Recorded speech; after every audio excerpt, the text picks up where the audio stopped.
Hello friends, welcome to दृष्टि IQ। आज की ये वीडियो आपके आने वाले किसी भी एग्जाम के लिए काफ़ी ज़्यादा महत्वपूर्ण होने वाली है, क्योंकि इस वीडियो के अंदर हम लोग कवर करेंगे साल 2022 की अंतरिक्ष जगत से जुड़ी कंप्लीट करंट अफेयर्स। तो साल 2022 में अभी तक अंतरिक्ष जगत में जो भी इम्पोर्टेंट इवेंट्स हुई हैं उन सभी को हम लोग देखेंगे, चाहे वो फिर भारत की स्पेस एजेंसी इसरो से संबंधित हो या फिर अमेरिकी स्पेस एजेंसी नासा या फिर किसी अन्य स्पेस एजेंसी से संबंधित हो। यानी कि अंतरिक्ष जगत में जो भी इम्पोर्टेंट एक्टिविटीज हुई हैं साल 2022 में अभी तक, उन सभी को हम लोग इस वीडियो के अंदर कवर करने वाले हैं। ये साइंस एंड टेक्नोलॉजी का एक काफ़ी महत्वपूर्ण हिस्सा है, तो अक्सर आपकी परीक्षाओं के अंदर इससे रिलेटेड क्वेश्चंस पूछे गए हैं। तो आज की वीडियो के अंदर हम लोग देखेंगे स्पेस करंट अफेयर्स 2022।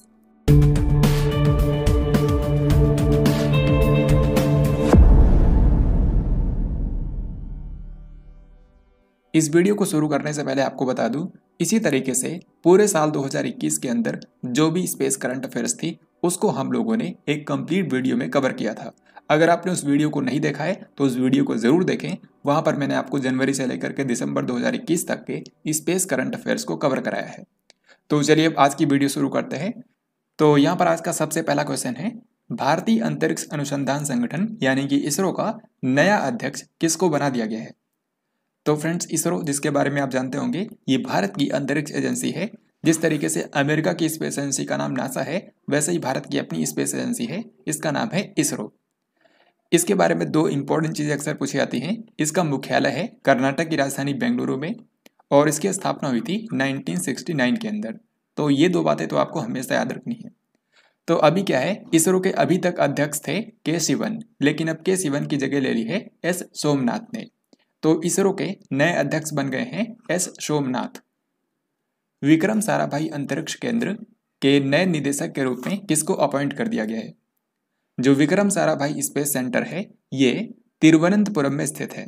केरल की राजधानी जो तिरुवनंतपुरम है वहीं पर विक्रम साराभाई स्पेस सेंटर है। इसी को शॉर्ट में बोलते हैं VSSC। ये भारत की जो स्पेस एजेंसी है इसरो, उसी के अधीन काम करती है। तो अभी इसके नए निदेशक बन गए हैं डॉक्टर उन्नी कृष्णन नायर। डॉक्टर उन्नी कृष्णन नायर को विक्रम साराभाई स्पेस सेंटर का नया डायरेक्टर बना दिया गया है। 14 फरवरी को इसरो ने PSLV C52 मिशन के माध्यम से कौन सा उपग्रह लॉन्च किया है? तो साल 2022 में अभी तक भारत की स्पेस एजेंसी इसरो ने सिर्फ एक ही मिशन लॉन्च किया है और इस मिशन का नाम था PSLV C52 मिशन, क्योंकि इसमें जो रॉकेट इस्तेमाल किया गया था उसका नाम था PSLV C52। तो इसको 14 फरवरी को लॉन्च किया गया था और इसी एक रॉकेट की हेल्प से टोटल 3 सैटेलाइट्स को अंतरिक्ष में छोड़ा गया है। ये 3 सैटेलाइट कौन कौन से हैं? EOS-04, INS-2TD, inspire SAT-1। तो आंसर क्या होगा? आंसर होगा उपरोक्त सभी। क्योंकि ये साल 2022 का इसरो का अभी तक के लिए पहला और एकमात्र मिशन है, तो इसके बारे में आपकी परीक्षा के अंदर क्वेश्चन आ सकता है। इसको PSLV C52 रॉकेट की हेल्प से 14 फरवरी को श्रीहरिकोटा से लॉन्च किया गया। श्रीहरिकोटा आंध्र प्रदेश में जो सतीश धवन स्पेस सेंटर है, वहीं से भारत अपने सैटेलाइट्स को लॉन्च करता है। यहाँ पर इसमें जो 3 सैटेलाइट मैंने आपको बताया भेजे गए हैं, इन 3 सैटेलाइट में से सबसे मेन सैटेलाइट था EOS-04, जो कि एक अर्थ ऑब्जर्वेशन सैटेलाइट है, यानी कि पृथ्वी अवलोकन उपग्रह। जाहिर है कि इसका इस्तेमाल धरती पर निगरानी करने के लिए किया जाएगा।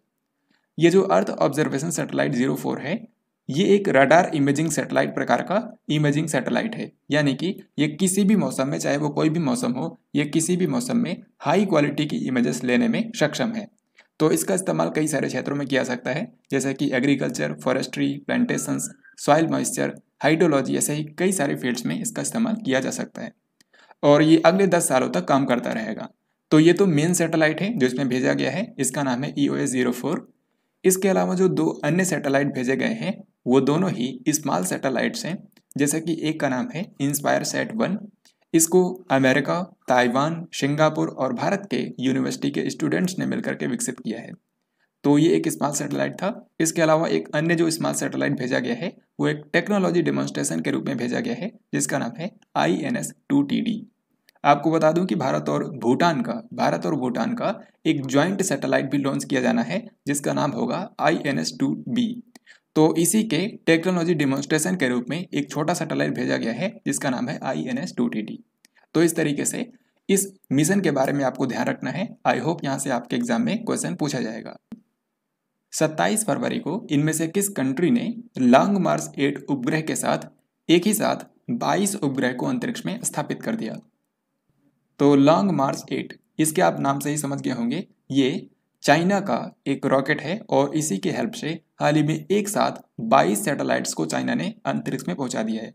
तो इस क्वेश्चन का आंसर होगा ऑप्शन नंबर बी, यानी कि चाइना। यहाँ पर आपको बता दूं कि इसी के साथ चाइना ने अपना घरेलू रिकॉर्ड भी बनाया है, क्योंकि चाइना ने इससे पहले इतने ज़्यादा सैटेलाइट्स एक साथ नहीं भेजे थे। अगर आपने इससे पहले 2021 की जो कंप्लीट स्पेस करंट अफेयर्स की वीडियो मैंने डाली थी, अगर आपने उसको देखा होगा तो आपको पता होगा जो स्पेस एक्स है, स्पेस एक्स ने एक साथ 143 सैटेलाइट्स को 2021 में भेजा था और ये वर्ल्ड रिकॉर्ड है। जबकि चाइना ने ये जो 22 सैटेलाइट्स को भेजा है, ये इन्हीं का घरेलू रिकॉर्ड है। 24 जनवरी को इसरो ने इनमें से किस संचार उपग्रह को सफलतापूर्वक निष्क्रिय कर दिया है? तो भारत की जो स्पेस एजेंसी है यानी कि इसरो, हाल ही में इसने एक संचार उपग्रह को यानी कि कम्युनिकेशन सैटेलाइट को डीएक्टिवेट कर दिया है। इस कम्युनिकेशन सैटेलाइट का नाम है इनसैट 4B। दोस्तों, जो इनसैट 4B कम्युनिकेशन सैटेलाइट है, इसको सन 2007 में लॉन्च किया गया था, 2007 में। तो अभी लगभग 14 सालों तक सेवा देने के बाद अब इसको इसरो ने डीएक्टिवेट कर दिया है। अब ये क्वेश्चन काफ़ी महत्वपूर्ण है। आपको बताना है कि जो भारतीय अंतरिक्ष अनुसंधान संगठन है यानी कि इसरो, इसके द्वारा चंद्रयान 3 जो अंतरिक्ष यान है, इसको कब लॉन्च करने की योजना है? तो हमारी जो स्पेस एजेंसी है, इसने चंद्रयान 3 मिशन को इसी साल लॉन्च करने की योजना बनाई है और इसको लॉन्च किया जाएगा अगस्त 2022 में। दोस्तों, चंद्रमा के अध्ययन के लिए भारत ने अभी तक 2 इंपॉर्टेंट मिशन भेजे थे। सबसे पहले भेजा था चंद्रयान 1 मिशन। इसके बारे में अक्सर आपके एग्जाम में क्वेश्चन पूछे जाते हैं, तो इसीलिए मैं आपको बता रहा हूँ। चंद्रयान मिशन 1 जो था, ये 22 अक्टूबर सन 2008 को PSLV C11 रॉकेट की हेल्प से लॉन्च किया गया था। चंद्रयान 1 को सन 2008 में PSLV C11 रॉकेट से लॉन्च किया गया था। इस मिशन के अंदर सिर्फ एक ही चीज़ थी और वो था ऑर्बिटर, यानी कि इसका काम यह था कि चंद्रमा की कक्षा में उसका चक्कर लगाएगा और फिर वहीं से चंद्रमा की सरफेस की जानकारी जुटाएगा। ऑर्बिटर को 2 साल के लिए काम करने के लिए भेजा गया था, लेकिन 1 साल पूरे होने से कुछ दिनों पहले ही इससे संपर्क टूट गया था। तो चंद्रयान 1 का जो ऑर्बिटर था, ये 312 दिनों तक काम किया। फिर इसके 11 साल बाद 2008 में चंद्रयान 1, फिर 2019 में यानी कि 11 साल के बाद 22 जुलाई सन 2019 को भारत ने अपना दूसरा चंद्रयान मिशन भेजा, चंद्रयान 2। इस चंद्रयान 2 मिशन को GSLV Mk3 यानी कि भारत का जो सबसे पावरफुल रॉकेट है, उस रॉकेट से इसको भेजा गया। चंद्रयान 2 मिशन के अंदर 3 चीज़ें शामिल थी। पहला ऑर्बिटर, फिर इसके अलावा लैंडर और रोवर। जो ऑर्बिटर इसमें भेजा गया था, ये आज भी काम कर रहा है और लगभग 7 सालों तक इसी तरीके से ये चंद्रमा का चक्कर लगाता रहेगा। लेकिन जो लैंडर भेजा गया था, ये चंद्रमा की सरफेस पर सॉफ्ट लैंडिंग नहीं कर पाया था और इसकी हार्ड लैंडिंग हुई थी, जिसके चलते ये डिस्ट्रॉय हो गया था। और क्योंकि रोवर भी लैंडर के अंदर ही था, तो इसी के साथ ये भी नष्ट हो गया। तो ये जो चंद्रयान 2 मिशन था, ये आंशिक रूप से सफल रहा। तो अब इसरो ने प्लान किया है कि जो चंद्रयान 3 मिशन है, इसको इसी साल अगस्त 2022 में लॉन्च किया जाएगा। इस मिशन के अंदर 2 चीज़ें शामिल होंगी, लैंडर और रोवर। क्योंकि ऑर्बिटर पहले से ही काम कर रहा है, तो अब ऑर्बिटर भेजने की ज़रूरत नहीं है। इस बार लैंडर और रोवर को भेजा जाएगा। यहाँ पर आप देख सकते हैं, इसको भी GSLV Mark 3 जो भारत का सबसे पावरफुल रॉकेट है, उसकी हेल्प से लॉन्च किया जाने वाला है। तो भारत ने अभी तक चंद्रमा के अध्ययन के लिए जो भी इंपॉर्टेंट मिशन भेजे हैं या फिर जो भी भविष्य के लिए प्लान किए हैं, उसके बारे में मैंने आपको बताया। अब अगला सवाल देखते हैं। 12 जनवरी को इसरो ने गगनयान मिशन के लिए क्रायोजेनिक इंजन का सफलतापूर्वक परीक्षण किया। इस रॉकेट इंजन का नाम क्या है? इसका आंसर जानने से पहले आपको बता दूं कि गगनयान मिशन क्या है। गगनयान मिशन जो है, ये भारत का पहला मानव अंतरिक्ष मिशन है, यानी कि इंडियाज फर्स्ट मैन्ड मिशन है। कहने का मतलब इसमें पहली बार भारत इंसानों को अंतरिक्ष में भेजने वाला है। ये किस तरीके से काम करेगा, यहाँ पर आप देख सकते हैं। इसमें जो भारत का सबसे पावरफुल रॉकेट है यानी कि GSLV Mark 3, उसके जरिए एक कैप्सूल को अंतरिक्ष में भेजा जाएगा। लो अर्थ ऑर्बिट में ये जो कैप्सूल है, इसमें लगभग 2 से 3 लोग होंगे और ये कैप्सूल लो अर्थ ऑर्बिट के अंदर लगभग 5 से 7 दिनों तक रहेगा और फिर उसको धीरे धीरे समुद्र में उतारा जाएगा। तो इस तरीके से ये पूरा मिशन काम करेगा, जिसमें इंसानों को अंतरिक्ष में भेजा जाने वाला है। इस मिशन के अंदर टोटल 3 फ्लाइट भेजी जाएंगी, 2 अनमैन्ड होंगी और 1 मैन्ड होगी। यानी कि पहले जो 2 टेस्ट किए जाएंगे वो सिर्फ टेस्ट पर्पस के लिए होंगे, उसमें कोई भी इंसान नहीं होगा, जबकि जो तीसरी और फाइनल टेस्ट होगा उसे में इंसानों को भेजा जाएगा। और जैसा कि मैंने आपको बताया कि इसमें लो अर्थ ऑर्बिट के अंदर इस कैप्सूल को भेजा जाएगा लगभग 400 किलोमीटर की ऊंचाई पर। अब यहाँ पर आपको एक चीज़ और याद रखनी है कि इस मिशन की लगभग लागत है 9,000 करोड़ रुपए, और इसमें भारत की एक कंट्री हेल्प कर रहा है जिसका नाम है फ्रांस। तो गगनयान मिशन में कौन सा कंट्री भारत की हेल्प कर रहा है? ये है फ्रांस। यहाँ पर आपको ये भी बता दूं कि इसमें जो 2 टेस्ट मिशन भेजे जाने वाले हैं इनको इसी साल यानी कि 2022 में भेजा जाएगा, जबकि जो फाइनल मिशन है 2023 में उसको लॉन्च किया जाएगा। अब देखते हैं सवाल। यहाँ पर सवाल में पूछा गया था कि गगनयान मिशन के लिए क्रायोजेनिक इंजन का हाल ही में सफलतापूर्वक परीक्षण किया गया है, इसका नाम क्या है? तो इसमें जैसा कि मैंने आपको बताया कि GSLV मार्क 3 रॉकेट का इस्तेमाल किया जाएगा। तो इस रॉकेट को पावर देने के लिए जो क्रायोजेनिक इंजन इसमें इस्तेमाल किया जाएगा उसका नाम है विकास। विकास जो क्रायोजेनिक इंजन है इसको भारत की स्पेस एजेंसी इसरो ने ही विकसित किया है, तो इसी का हाल ही में सफलतापूर्वक परीक्षण किया गया है। इसके बाद अगला सवाल है, हाल ही में किस अंतरिक्ष एजेंसी ने अगस्त 2022 तक साइके मिशन लॉन्च करने की घोषणा की है? तो साइके मिशन जो है ये एक एस्टेरॉयड के नाम पर इसका नाम रखा गया है, क्योंकि ये इस मिशन के अंदर जिस एस्टेरॉयड का अध्ययन किया जाएगा वो मंगल ग्रह और बृहस्पति ग्रह के बीच में जो बहुत सारे एस्टेरॉयड का बेल्ट है उन्हीं में से एक एस्टेरॉयड है जिसका नाम है साइके। ये जो साइके नाम का एस्टेरॉयड है ये बाकी एस्टेरॉयड्स की ही तरह सूर्य का चक्कर लगा रहा है और ये मंगल और बृहस्पति के बीच में स्थित है। इसकी खास बात यह है कि ये एक मेटेलिक एस्टेरॉयड है, यानी कि ये धातु से बना हुआ है। तो इसी की स्टडी के लिए पहली बार जो अमेरिका की स्पेस एजेंसी है नासा, इसने मिशन प्लान किया है जिसका नाम होगा साइके मिशन, और इसको अगस्त 2022 में लॉन्च किया जाएगा। मार्च 2022 में अमेरिकी अंतरिक्ष एजेंसी यानी कि नासा ने सौर मंडल के बाहर कितने नए ग्रहों की खोज की पुष्टि की है? तो अमेरिका की जो स्पेस एजेंसी है नासा, इसने हाल ही में हमारे सौर मंडल के बाहर 65 नए ग्रहों की खोज की है जिनको बोला जाता है एक्सोप्लैनेट्स। सो यहाँ पर आंसर हो जाएगा ऑप्शन नंबर बी। जैसा कि आप जानते हैं कि हमारे सोलर सिस्टम में सिर्फ 8 ही प्लैनेट हैं, यानी कि 8 ग्रह हैं। सूर्य के सबसे नज़दीक है बुध ग्रह, फिर उसके बाद शुक्र, फिर हमारी पृथ्वी, फिर मंगल, फिर बृहस्पति, इसके बाद शनि, फिर अरुण और वरुण। तो सोलर सिस्टम के अंदर सिर्फ ये 8 ही प्लैनेट हैं, लेकिन हमारे सोलर सिस्टम के बाहर जो अन्य प्लैनेट्स हैं उनको बोला जाता है बाह्य ग्रह, यानी कि इंग्लिश में बोलते हैं एक्सो प्लैनेट। तो हमारे सोलर सिस्टम के बाहर हाल ही में नासा ने 65 नए एक्सो प्लैनेट की खोज की है। इसी के साथ अब खोजे गए एक्सो प्लैनेट्स की संख्या हो गई है लगभग 5,000 से भी ज़्यादा, यानी कि अब तक 5,000 से भी ज़्यादा हमारे सौरमंडल के बाहर बाह्य ग्रह को खोजा गया है। फिर अगला सवाल है, स्टारलिंक इनमें से किस अंतरिक्ष एजेंसी का एक अंतरिक्ष कार्यक्रम है? तो स्टारलिंक प्रोजेक्ट अक्सर न्यूज़ में रहता है क्योंकि स्टारलिंक प्रोजेक्ट के तहत कई सारे सैटेलाइट्स जो हैं ये समय समय पर भेजे जाते रहते हैं। तो स्टारलिंक जो है ये जो अमेरिका की प्राइवेट स्पेस एजेंसी है यानी कि स्पेस एक्स, इसका एक अंतरिक्ष कार्यक्रम है। इसके अंतर्गत क्या है कि बहुत सारे सैटेलाइट्स अंतरिक्ष में भेजे गए हैं जिनका इस्तेमाल धरती पर इंटरनेट प्रोवाइड करने के लिए इस्तेमाल किया जाएगा। तो स्टारलिंक प्रोजेक्ट जो है ये एलॉन मस्क की जो स्पेस एक्स कंपनी है उसी का एक प्रोजेक्ट है। इसके अंतर्गत जो लो अर्थ ऑर्बिट है उसमें इस तरीके से कई सारे सैटेलाइट्स भेजे जाएंगे, हजारों की संख्या में धरती के लो अर्थ ऑर्बिट में इस तरीके से सैटेलाइट को भेजा जाएगा। ये जो सैटेलाइट्स हैं ये एक दूसरे से इंटरकनेक्टेड होंगे और इनका इस्तेमाल धरती पर इंटरनेट प्रोवाइड करने के लिए इस्तेमाल किया जाएगा। स्टारलिंक जो प्रोजेक्ट है इसका मेन मकसद है कि धरती के हर एक कोने में इंटरनेट प्रोवाइड करना।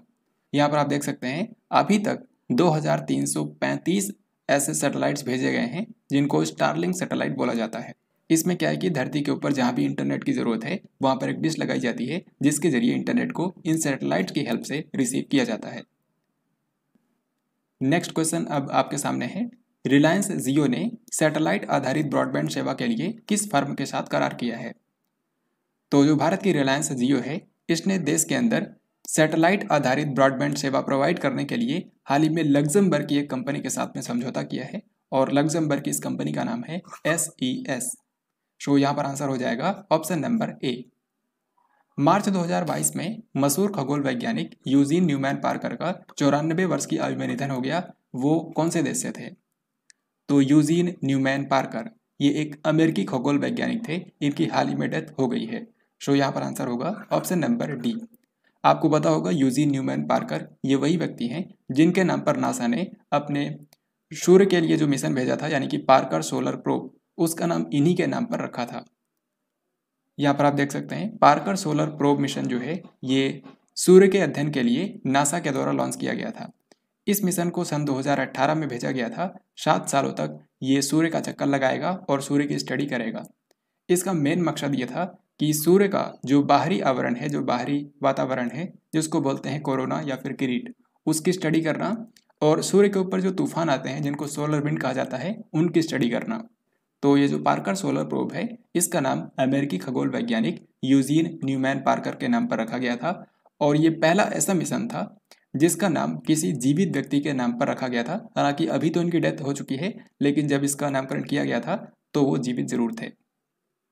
अब अगला सवाल देखते हैं। नासा के अंतर्राष्ट्रीय वायु और अंतरिक्ष कार्यक्रम को पूरा करने वाली पहली भारतीय कौन बन गई है? तो नासा का जो अंतर्राष्ट्रीय वायु और अंतरिक्ष कार्यक्रम होता है, इसको पास करने वाली पहली भारतीय बन गई हैं जानवी डांगेती। जानवी डांगेती जो है ये आंध्र प्रदेश के रहने वाली हैं और ये इंजीनियरिंग की सेकेंड ईयर की एक स्टूडेंट हैं। ये नासा के अंतर्राष्ट्रीय वायु और अंतरिक्ष कार्यक्रम को पूरा करने वाली पहली भारतीय बन गई हैं। 3 जनवरी को राजनाथ सिंह ने इनमें से किस विश्वविद्यालय के अंदर Kalpana Chawla centre in space science and technology का उद्घाटन किया? तो इसका सही आंसर हो जाएगा ऑप्शन नंबर बी, यानी कि चंडीगढ़ विश्वविद्यालय। तो फ्रेंड्स, चंडीगढ़ विश्वविद्यालय जो है यहाँ पर हाल ही में एक सेंटर का उद्घाटन किया गया है। ये सेंटर जो है ये स्पेस साइंस यानी कि अंतरिक्ष विज्ञान और प्रौद्योगिकी में रिसर्च को बढ़ावा देने के लिए बनाया गया है। यहाँ पर आप देखिए इसका नाम कल्पना चावला के नाम पर रखा गया है। कल्पना चावला जो है ये भारतीय मूल की पहली महिला थी जो कि अंतरिक्ष में गई थी। हालांकि अंतरिक्ष में ही जो स्पेस शटल कोलंबिया था उसमें इनकी डेथ भी हो गई थी। तो अंतरिक्ष में ही इनकी डेथ हुई थी। ये अंतरिक्ष में जाने वाली भारतीय मूल की पहली महिला थी। तो इन्हीं के नाम पर एक सेंटर बनाया गया है चंडीगढ़ यूनिवर्सिटी के अंदर, research in space science and technology. इसका उद्घाटन किया भारत के जो रक्षा मंत्री हैं राजनाथ सिंह ने। अंतरिक्ष में मौजूद अंतर्राष्ट्रीय अंतरिक्ष स्टेशन को किस वर्ष सेवा मुक्त कर दिया जाएगा? तो जो इंटरनेशनल स्पेस स्टेशन है इसको सन 1998 में लॉन्च किया गया था और पहली बार इसमें इंसानों को भेजा गया था सन 2000 में। तो लगभग 30 सालों तक सेवा देने के बाद 2031 में इसको रिटायर कर दिया जाएगा। सो यहाँ पर आंसर होगा ऑप्शन नंबर डी। दोस्तों आपको बता दूं जो इंटरनेशनल स्पेस स्टेशन है ये 5 अंतरिक्ष एजेंसियों का एक कॉमन स्पेस स्टेशन है। इनमें से एक तो है नासा, फिर इसके अलावा यूरोपीय space agency, Canada space agency, इसके अलावा रूस की जो स्पेस एजेंसी है यानी कि रोसकॉस्मोस, और जापान की जाक्सा। तो ये जो 5 स्पेस एजेंसियां हैं ये पांचों मिल करके इसको ऑपरेट करती हैं। तो 2031 में लगभग 30 सालों तक सेवा देने के बाद इसको रिटायर कर दिया जाएगा। वैसे आपको बता दूं कि 2030 में भारत के पास भी अपना खुद का स्पेस स्टेशन होगा। नासा के नवीनतम आंकड़ों के अनुसार निम्न में से किस देश का अंतरिक्ष मलबे में योगदान सबसे कम है? आपको बताना है कि इनमें से वो कौन सा कंट्री है जिसका स्पेस डिब्रीज में योगदान सबसे कम है। तो अंतरिक्ष मलबा यानी कि स्पेस डिब्रीज, अंतरिक्ष में आपको पता है बहुत सारे स्पेस क्राफ्ट, इसके अलावा जो रॉकेट लॉन्च किए जाते हैं उनके काफ़ी सारे टुकड़े मौजूद हैं जो कि हमेशा धरती का चक्कर लगाते रहते हैं। इन्हीं को बोला जाता है अंतरिक्ष कचरा या फिर अंतरिक्ष मलबा। अंग्रेजी में इसको बोलते हैं स्पेस डिब्रीज। तो ये जो अंतरिक्ष कचरा इकट्ठा हो रहा है स्पेस में, इसमें सबसे बड़ा योगदान है अमेरिका का और भारत का योगदान इसमें सबसे कम है। सो यहाँ पर आंसर होगा ऑप्शन नंबर सी। हाल ही में अमेरिकी स्पेस एजेंसी नासा ने एक इम्पॉर्टेंट डेटा जारी किया है जो कि यहाँ पर आप देख सकते हैं। इससे आपको पता चलेगा कि अंतरिक्ष में जो कचरा मौजूद है उसमें किस कंट्री का कितना योगदान है। आप देख सकते हैं अंतरिक्ष में जो हजारों की संख्या में स्पेस डिब्रीज मौजूद हैं उनमें सबसे बड़ा योगदान है अमेरिका का। यानी कि अंतरिक्ष में जो भी कचरा मौजूद है उसमें सबसे बड़ा कंट्रीब्यूटर है अमेरिका। लगभग 5216 जो स्पेस डिब्रीज हैं वो अमेरिका की वजह से हैं। वहीं अगर हम चाइना की बात करें तो स्पेस में जो टुकड़े मौजूद हैं उनमें से 3854 के लिए चाइना जिम्मेदार है, जबकि जो भारत है ये सिर्फ 154 टुकड़ों के लिए ही जिम्मेदार है। तो इस तरीके से ये डेटा आपको ध्यान रखना है। ये वैसे आपके एग्जाम में पूछा नहीं जाएगा, लेकिन जानकारी के लिए आप इसको पढ़ सकते हैं। साथ ही यहाँ पर यह भी लिखा गया है कि किस कंट्री के कितने स्पेसक्राफ्ट आज के समय अंतरिक्ष में मौजूद हैं, जिनमें से भारत के टोटल 103 स्पेसक्राफ्ट आज के समय अंतरिक्ष में मौजूद हैं। फिर अगला सवाल आपसे पूछा गया है कि प्रत्येक वर्ष अंतर्राष्ट्रीय मानव अंतरिक्ष उड़ान दिवस किस दिन मनाया जाता है। अंतर्राष्ट्रीय मानव अंतरिक्ष उड़ान दिवस ये मनाया जाता है 12 अप्रैल को। 12 अप्रैल का दिन बहुत ही खास है, क्योंकि 12 अप्रैल सन 1961 के अंदर पहली बार किसी इंसान को अंतरिक्ष में भेजा गया था। और ये कौन थे? इनका नाम है यूरी गागरिन। यहाँ पर मैं आपको दिखाता हूँ। यहाँ पर आप देख सकते हैं, ये हैं यूरी गागरिन, जो कि यूएसएसआर के नागरिक थे। क्योंकि आज के समय तो रसिया है, लेकिन पहले इसको बोलते थे यूएसएसआर, यानी कि सोवियत संघ। तो सोवियत संघ के जो नागरिक थे यूरी गागरिन, इन्होंने 12 अप्रैल सन 1961 को पहली स्पेस फ्लाइट के अंदर ये रवाना हुए थे। तो इस तरीके से ये पहले व्यक्ति थे जो कि अंतरिक्ष में गए थे। कई बार आपके एग्जाम के अंदर इनके बारे में क्वेश्चन पूछे गए हैं। यूएसएसआर ने इनको अंतरिक्ष में पहुंचाने के लिए जो मिशन भेजा था, उस मिशन का नाम था वोस्टोक 1।